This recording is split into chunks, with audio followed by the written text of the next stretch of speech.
shot YouTube iki wis pirang-pirang ping kliwer isine sinden Madangkara. Satu apa? Yoga nek ora dikonokne. Yo sok yoga bakal syuting. Mergo sing nyuting lah biasane Mbak Tutut utawa Mbak Nadia. Engko yen Arif Klumer teko lah kuwi lagi.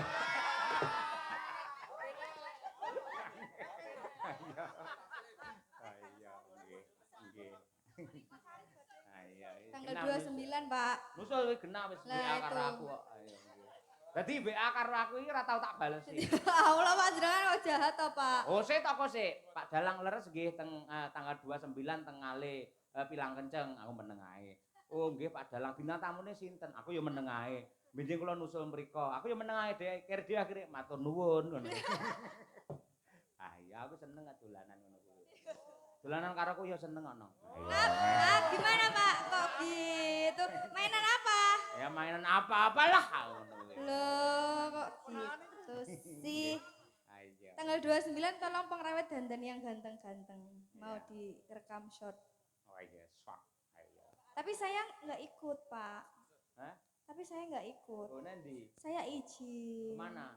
Saya mau ke Bali. Oh, ke Bali. Iya, jadi saya izin dulu ya Pak, kita ndak main dulu ndak apa-apa ya? Nggak apa-apa, nanti pulang dari Bali kita main.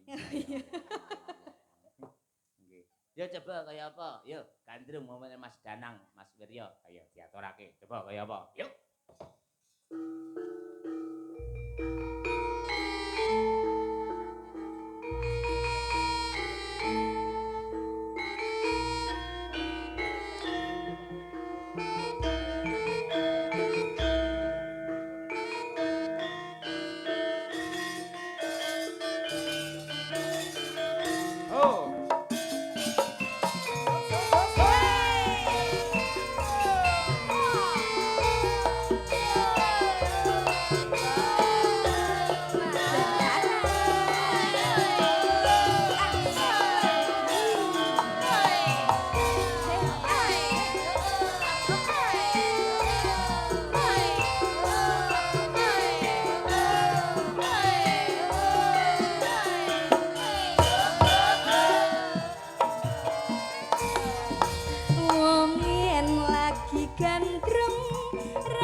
Bokong bunder, weke sapa no?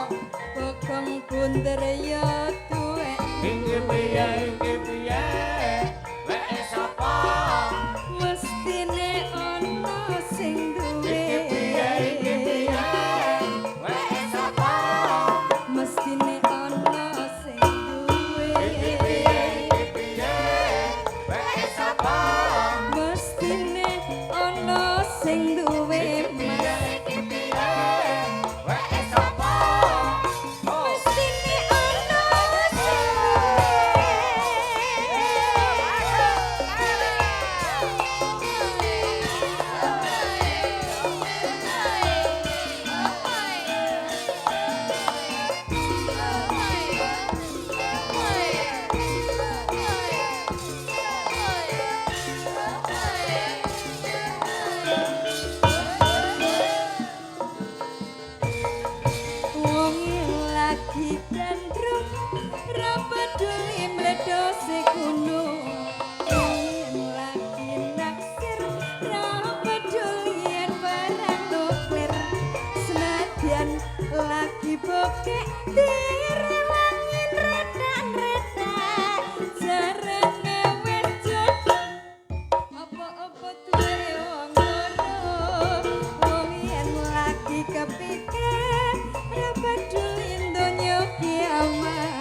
sapa nang sing merekah ya duweku bangkeane weke sapa nang bangkeane ya duweku kintal gedhe weke sapa nang kintal gedhe